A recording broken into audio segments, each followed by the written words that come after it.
How to log into TikTok account with only username. Hi everyone, I'm here to assist you today. Without any delay, let's jump right in.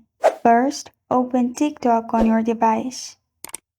If you have not logged in, you will find this kind of screen. At the bottom, click on Login. After you click on Login, at the top, click on Use Phone/Email/Username. Then click on Email/Username at the top. After you click on it, you can add your username and press on Continue at the bottom. After you have done that, you will find this kind of screen pop up. In here, simply enter your password and press on Continue, and you will be logged into your TikTok account.